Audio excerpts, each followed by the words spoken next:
Hello guys! So, ito ang ating vlog for today. Meron tayong isang guest. Fresh na fresh from... Sharon!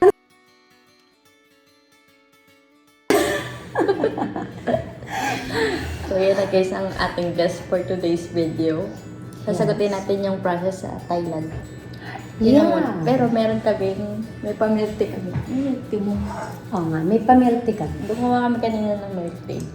Yeah. Milk tea yan kasi Ito sa nga akin chocolate. Tapos meron kaming chicharia. panchicha. Chicharia. Ito na ang tanong. May nagtatanong. Ano yung mga tanong dyan ng Wait ating lang. viewers? Paano ka, di ba pumunta ka ng Thailand? Nag-book ka ba agad ng ano? Sino nag-book ng ticket mo? Host ko. Host mo. Tapos pagpunta mo ng Thailand, nakabook na yung hotel mo or ano? Lahat, sinabay-sabay na. Sinabi ko na yung process ko is pupunta Pupunta pa na ako lang. ng Thailand. So, which is kasi doon naman talaga. Doon kasi yung embassy ng Sweden. Doon talaga yung embassy ng Sweden. Na yung mga taga-Pilipinas at Doon mga talaga. malalapit na bansa Napaka-hassle. doon dapat pupunta. Pero okay lang kasi para siya isa din siya sa mga isang country mo na di siya mapupuntahan. Yun yung advantage. Yung ano naman nun, mahirap lang kapag wala kang pera talaga. Kasi Ilang araw ka sa Thailand? 3 days din. Yung tanong na ano na nag-in-interview ka ba muna sa embassy natin, sa embassy ng Sweden sa Pilipinas bago ka pumunta ng Thailand? Walang embassy walang Sweden embassy sa Pinas. Hindi, meron. Meron, May pero embassy, hindi kaya kasi lang, ako pumunta doon. Wala silang Kaya medyo ano wala silang pangbayo. May embassy ng Sweden sa Pinas pero wala silang for biometrics. Hindi, kasi pag ganun naman, malalaman mo naman yan kung saan ka pupunta. Once na in-email ka ng Sweden Embassy, kung saan ka pupunta. May Kasi instructions sila doon. may sasabihin sila doon na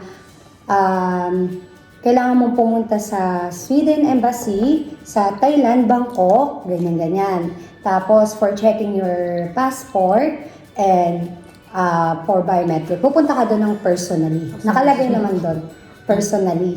Tip ko din, kasi yung iba natatakot sa mga immigration officer natin sa Pinas, pag tinanong kayo kung saan kayo pupunta, sabihin niyo sa Sweden Embassy. Mababasa naman nila yun doon for personally ka dapat pupunta. So, pagpunta mo nila. doon, may walk-in ka ba o nag-schedule ka?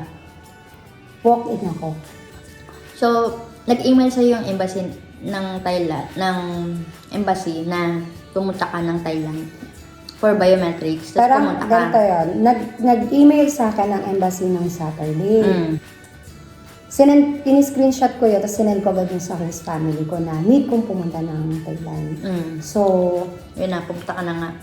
nag-usap kami ng host family ko kung kailan ako pupunta. Binook nila ako ng flight ng Wednesday. So, Saturday mo nalaman, Wednesday, book ka na. Wednesday, Thursday, and Friday. So, hanggang Friday ka lang. Oo, pero nung Wednesday na yon, nung chinek ko kasi nga, hindi ko din alam yung Sweden Embassy na wala pala silang pasok every Wednesday. So, sa mga pupunta doon, ang pasok nila is Monday, Tuesday, Thursday, and Friday. Huwag kayong pupunta nung Wednesday. Kasi ako, okay lang naman sa akin. Kasi Wednesday ng gabi ako pumunta. Pag punta nyo kasi doon, Bawal ang cellphone. kukunin nila yung cellphone mo. Pero yung ipiprint mo, ipapakita mo doon sa mismo. Pag akit mo kasi doon sa elevator, pagbukas mo, may gwardiya na doon. Pero yung mga Swedish people. Tapos ipapakita mo yun sa kanila. Meron namang isa na nagwadya doon na Thai, tapos meron din doon Swedish. So, ipapakita mo yun. Tapos, ayun, tuturo nila sa inyo kung saan ka pupunta. Tapos napunta ka na sa officer, in-interview ka ba ulit or anong... Ang tinanong kasi sa akin na, 3 lang ang tinanong nila sa akin. Kung ilan ang ng contract ko. Pa talaga dala mo yung lahat ng Lahat. Wag na kayong mag-iwan. Dali nyo na lang for insurance. make Ayan, sure lahat lang. yan. Mula nung umpisa. Dapat nasa isang lagayan niya, nasa isang folder. Katulad nung sa akin, yung sa immigration, nung palabas ako ng bansa. Nasa isang folder lang. Yung tinanong ako, binigay ko lang lahat. Kaya ilan lang yung tanong, isa lang yung tanong sa akin o dalawa. Kung ano ako, tapos kung anong pangalan ng host ko. Yun lang. Kasi lahat ng nandoon na nakita na nila.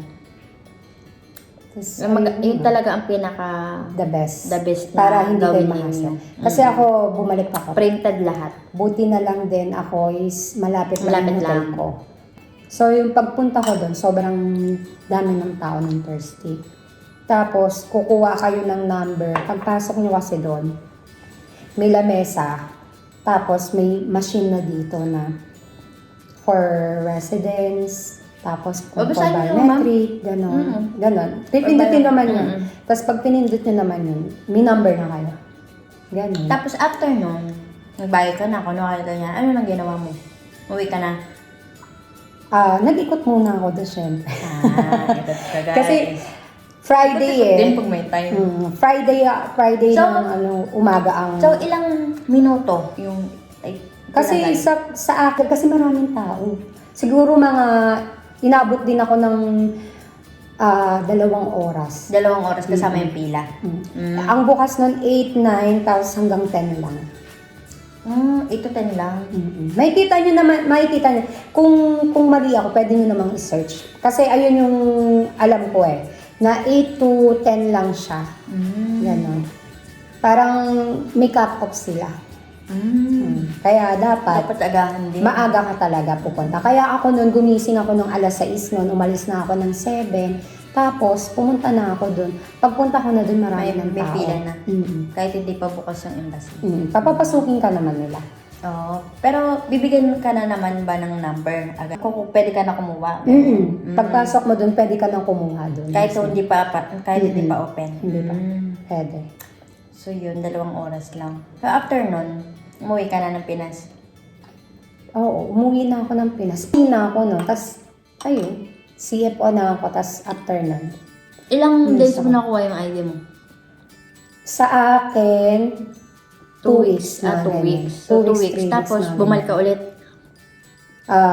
Oo, nag-CFO ako, tapos bumalik akong Thailand, tapos dumiretso na ako pa Sweden. Dalawa yan. Kung kukunin ng host mo from Thailand, kukunin nila yung visa, mag-email sila dun sa embassy na ipapadala na DHL to Sweden to PH. Kasi ini-email naman yun. Pwedeng ipa-DHL. Oo. Pwede? It's either na, depende yun sa pag-usap niya ng host nyo.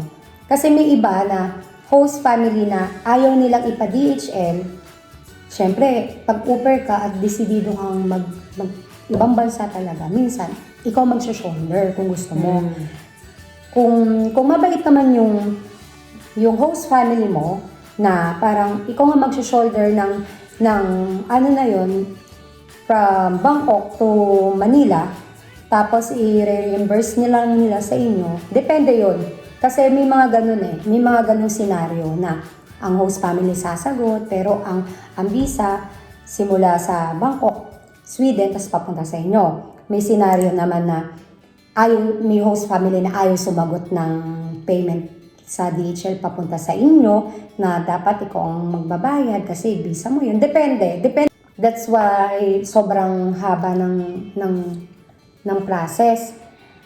Kaya kami, ang sabi ko, napagdesisyonan namin dalawa ng host family ko na diretso na lang ako after ko ng CFO. Kaya ang ginawa namin, ayun nga, after ko mag-CFO, pumunta ako ng Thailand. After ko ng Thailand, tsaka ako kinuha kasi yung ID niya, tapos Sweden. Kasi ang tagal Pagpunta ka ng Sweden, anong month? June. Nandirito na ako ng June 5. So, ano pa pang tanong? Wala man ang tanong. Yun lang. Kung ano yung naging process sa Thailand. Marami sila nagtatanong kasi may mga pupunta ng Thailand. So, yun na guys. Alam nyo na. ang process. Better pa rin na magtanong ka pa din sa mga nakaranas ng gantong process. Kasi ang hirap talaga. Talagang parang nandoon yung minsan nahihiya kang magtanong, pero since kailangan mo talaga. Lalo na yung mga ibang Pinay, ayaw magsabi.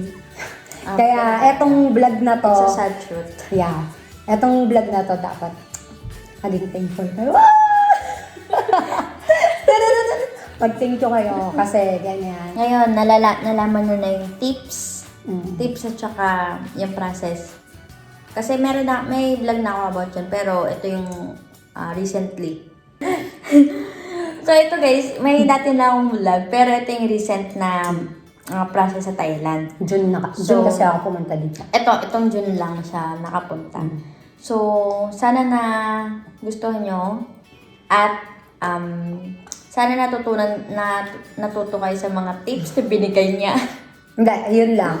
Kasi Tsaka, kabado ko lang. Huwag nyo rin siya gagayahin sa mga ibang Basta yun. And good luck sa inyo, guys. And see you soon dito sa Sweden, kung dito man kayo. Or sa kahit anong bansa na mapupuntahan nyo. Good luck. And please like, please subscribe if you haven't yet. See you on my next vlog. Bye, guys! Bye! Bye!